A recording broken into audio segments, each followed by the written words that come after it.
Hallo und herzlich willkommen bei Brekina. Sie sehen schon hier das Umfeld völlig ungewohnt für unsere Videoclips. Wir befinden uns hier in einem meiner Lieblingsmuseen. Wir sind hier bei den Erfinderzeiten in Schramberg, hat sehr viele Kleinwagen hier, viele Moped, Fahrräder mit Hilfsmotor. Was ich schön finde, ist das ganze Ambiente hier rum. Hier wird die Mode gezeigt. Ein alter Friseursalon ist hier im Museum aufgebaut. Man findet Omas Geschirr, man findet viele Dinge, die man von früheren Zeiten kennt, und ich finde sie einfach wunderschön. Und deswegen möchte ich hier im Museum, im Kaufmannsladen, Ihnen unsere VW-Bus-Kollektion zeigen.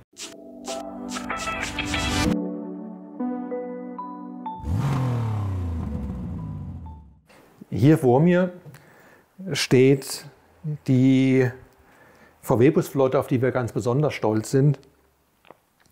Der VW-Bus T1 ist eines unserer bestverkauften Modelle, ist auch das Modell, was sich über Jahre hinweg immer bester Beliebtheit erfreut hat.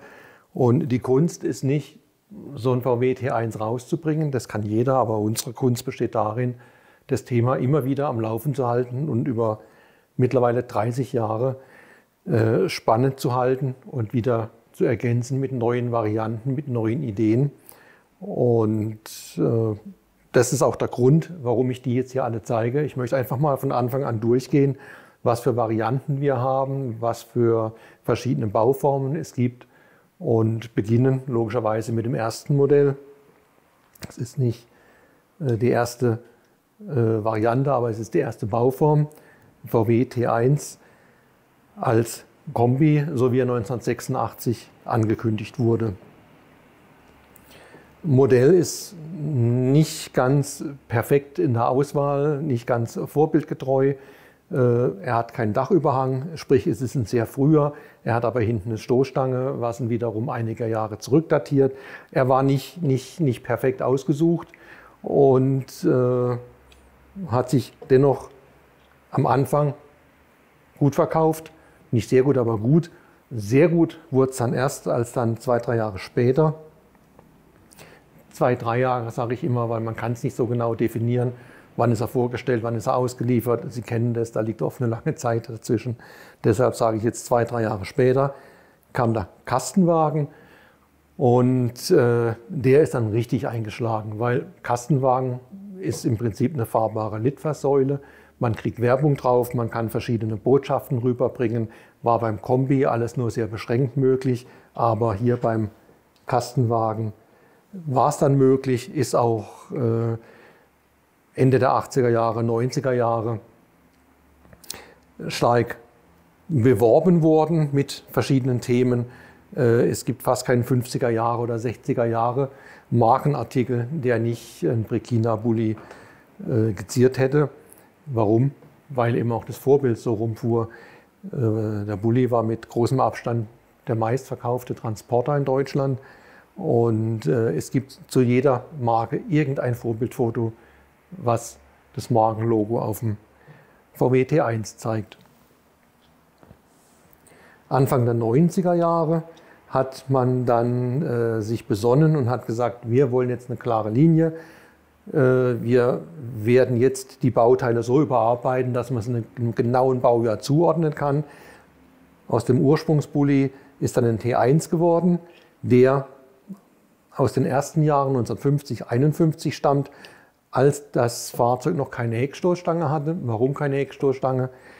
Es gab einfach Materialknappheit damals. Stahl war noch nicht in unbegrenzter Menge verfügbar. Also hat man das weggelassen, was man nicht unbedingt brauchte, die Heckstoßstange. Bei Brekina hat man damals 2 verschiedene Heckpartien gemacht, mit und ohne Heckfenster, ist ja auch im Vergleich ganz gut zu sehen. Und hat mit diesem Fahrzeug den Urbully, den T1A, abgedeckt. Aus dem anfänglichen Bulli wurde der T1A und aber auch der T1B. Er hat ein komplett neues Oberteil bekommen mit diesem typischen Dachüberstand vorne. Jetzt auch mit Scheibenwischern, mit anderen Heckleuchten. Das Fahrzeug ist jetzt komplett angepasst worden und steht bei den Brekina Bullis mittlerweile für die 60er Jahre. Im Zuge dieser Erneuerung hat man gleichzeitig auch eine neue Bauform gemacht, den berühmten Samba-Bus, der an für sich nie Samba hieß, da Samba ein geschützter Name war. Aber Samba hat sich als Name eingeprägt, obwohl er nie so heißen durfte, und deswegen nennen wir ihn einfach auch heute noch Samba. Mit Dachrandverglasung, mit großem Faltdach, heute im Original ein gesuchtes Modell. Kam bei Brekina Anfang der 90er Jahre, also vor fast 30 Jahren, ins Programm. Weiter ging es dann mit der Pritsche, T1B als Pritsche. Man war sich bewusst oder hat es an Vorbildfotos gesehen. Oft fuhren sie mit geschlossener Plane. Hat für uns den Vorteil, dass man eben ein schönes Firmenlogo draufdrucken konnte, vorbildgerecht, aber auch mit geöffneter Plane, mit hochgerollter Plane, wie es eben beim Getränkezulieferer oft so geordert wurde. Wir haben die Möglichkeit in die Form mit integriert. Gibt also die beiden. Zum Thema Getränkehändler haben wir hier noch den völlig korrekten Getränkeaufbau entwickelt, da viele Getränkehändler nicht unbedingt mit abgelegten Gebrauchtfahrzeugen auf Pritschenbasis Vorlieb nehmen wollten, sondern einen für sie maßgeschneiderten Aufbau wollten. Auch wir haben den sofort umgesetzt. Sehr beliebt heute auch bei den Sammlern ist die sogenannte Doka, die Doppelkabine mit einer kleinen Pritsche.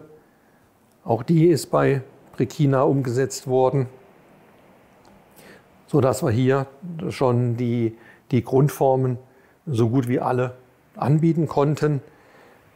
Wir haben uns dann spezialisiert auch in Richtung Campingfahrzeuge. Das allererste war die Westfalia-Karosserie mit der Dachklappe. Hier sieht man eine ganz fein eingravierte Dachklappe, die man eben aufstellen konnte und dadurch an dieser Stelle mehr Kopffreiheit hatte und auch mehr Frischluft hatte. Ergänzt wurde das Original damals noch mit einer Box, die man unter der Woche aus dem Fahrzeug entfernt hat. Und am Wochenende, wenn es dann raus ins Grüne ging, hat man die Box ins Fahrzeug gepackt und hatte in dieser Box eben Campingutensilien und ein Notbett mit drin. Mit der Zeit wurde man anspruchsvoller beim Campen. Aus der Dachklappe, die nur anfangs groß geordert wurde, wurde dann ein schönes Hubdach, was wir auch anbieten seit langem in geschlossener oder in geöffneter Form. Wem das Hubdach zu klein ist, der hat damals das sogenannte Dormobildach geordert. Auch das haben wir bei Brekina in geschlossenem und in geöffnetem Zustand im Angebot. Wir können also einen kompletten Campingplatz der 60er Jahre können wir sehr abwechslungsreich mit unseren VW T1 gestalten. Weiter geht's mit den Karosserieformen. Ich sagte schon, die Kunst besteht nicht, sich für ein T1 zu entscheiden, sondern die Kunst besteht darin, sich immer wieder was Neues einfallen zu lassen, was vorbildgerechtes. Großraum. Kastenwagen, oft oder lange noch in den 70er oder 80er Jahren im Einsatz als Eiswagen. Uns allen bestens bekannt, zumindest denen, die die 80er Jahre bewusst mitgekriegt haben. Auch damit nicht genug.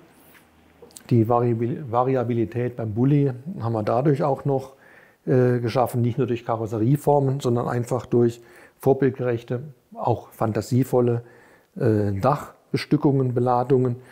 Hier habe ich jetzt mal exemplarisch mitgebracht ein Feuerwehrfahrzeug mit Schlauchbeladung. Die Leiter habe ich vergessen, muss ich jetzt zu meiner Schande gestehen. Es gibt den auch noch mit einer kleinen Feuerwehrleiter. Wir haben hier verschiedene Kunststoffteile, von der Gabel über eine Flasche bis zu einem Schlüssel. Wir haben hier ein Musikinstrument, wir haben verschiedenste Teile, die wir hier als Werbefahrzeug am Dach bestücken können. Wir haben den großen Dachgepäckträger, den wir hier vorhin schon gesehen hatten.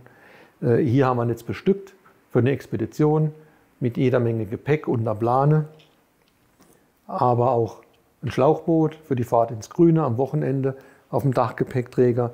Wir haben hier für Shellöl haben wir hier ein Fahrzeug mit einer Ladung Fässer unter Planen. Das schafft Abwechslung. Wir haben hier, den habe ich jetzt als Beispiel mitgebracht für ein Frontdachschild, was sehr typisch war bei vor allem Getränkefahrzeugen in 50er, 60er Jahren. Ich habe hier unser Blaulicht dabei, eins von vielen Blaulichtern, die es für den T1 bei Brekina gibt. Wir haben hier noch was ganz Besonderes, ein Fahrzeug vom Flugfeld, Follow Me, das Leitfahrzeug für die Flugzeuge. Wir haben hier aus Originalholz eine Holzladung machen lassen in Kleinserie, sehr vorbildgetreu. Ja, und aber nur die Ladung war uns dann auch irgendwann nicht gut genug. Wir haben dann gesagt, wir müssen nochmal in Formen investieren, haben das auch teilweise gemacht. Wir haben hier zum Beispiel eine Drehleiter, ist nicht ganz vorbildgerecht, ist ein bisschen Tick zu lang für den T1. Wir haben nämlich die vom Opel Blitz und vom L319 übernommen von der Größe. Es ist eine 18 Meter Drehleiter, normal gehört eine 12 oder 15 Meter Drehleiter drauf. Den Kompromiss sind wir eingegangen. Wir haben hier einen Nachläufer, wie er bei der Post für Telegrafenstangen sehr oft in großer Stückzahl im Einsatz war. Wir haben hier investiert in eine Form für einen Präsentationswagen. Dieses Fahrzeug der Bausparkasse gibt es übrigens heute noch. Es gehörte damals zu einem Werbezug, der in der ganzen Republik ausschwärmte und die Leute vom Eigenheim überzeugten und vor allem von der Finanzierung des Eigenheims. Heute ist irgendwo wieder einer aufgetaucht. Man hat sich sehr viel Mühe gegeben, hat ihn originalgetreu restauriert. Das Fahrzeug gibt es wieder. Wir fanden die Idee so großartig, dieses Fahrzeug im Original zu restaurieren, dass wir gesagt haben, den müssen wir auch als Modell machen. Also haben wir diese Glaskuppel entwickelt, um dieses Fahrzeug exakt nachbilden zu können. Kurz nach der Entwicklung kam uns ein Foto in die Hände, was ein italienisches Bestatterfahrzeug zeigte. In Italien wurden die Särge bei den Zügen nicht im geschlossenen Wagen transportiert, sondern im offenen. Man hat es gezeigt, man hat gemeinsam Abschied genommen vom Toten und ja, deshalb haben wir auch dieses Fahrzeug nachgemacht, sehen wir auch hier. So, wir sind fast schon am Ende. Ich muss nochmal nach vorne hier. Wir haben einen Kranaufbau konstruieren lassen für den VW, für die Doppelkabine oder für die Bridges, für beide möglich. Wir haben dann noch den Großraumkoffer konstruiert, basiert auf unserem Britschenwagen, bei dem die Britsche abgefräst wird. So haben wir eine ebene Fläche und dann kommt der Aufbau drauf. Ist ein Teil, was wir vor 6, 7 Jahren sowas erst auf den Markt gebracht haben. Das allerneueste Teil ist ein kleiner Renntransporter. Besonders im Formel-V-Rennsport der 60er Jahre haben wir beim Sichten von vielen Fotos immer wieder sind uns die VW-Transporter begegnet, die Formel-V-Teams im Einsatz hatten. Und wir fanden die Idee so klasse. Wir haben nachgebildet, Formel-V-Fahrzeug fehlt noch, aber wir haben so viel Motorsport jetzt gemacht. Wer weiß, vielleicht entscheiden wir uns irgendwann dazu, auch ein Formel-V-Fahrzeug passend dazu zu gestalten. So, soweit meine VW-Präsentation. Wie gesagt, ist mir eine Herzensangelegenheit, das zu zeigen, weil ich da sehr stolz drauf bin, dass es uns gelungen ist, so eine Vielfalt anzubieten. Ja, ich war jetzt hier im Kaufmannsladen. Hier finden sich sehr viele Marken, die irgendwann auch auf unserem VW-Bus waren. Ganz typisch für einen Kaufmann erinnere ich mich in der Zeit, wenn brave Kinder da waren, da bekamen die noch einen Bonbon hinterher, hat er unter der Theke hervorgeholt. Und ich dachte, das ist eine schöne Tradition. Wir sind zwar alle keine Kinder mehr, aber ich hole wie damals beim Kaufmann auch noch ein Bonbon vor. Wir sind beim Thema VW.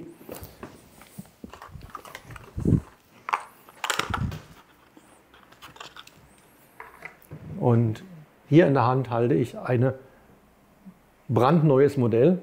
Es ist der allererste Entwurf, er ist noch nicht fertig, aber allein die Tatsache, dass dieses Modell jetzt dasteht, wird viele freuen, bin ich mir ganz sicher. Es ist ein Modell, was schon lange in H0 gefehlt hat. Eines der wenigen VW-Modelle, die es in der Qualität noch nicht gibt.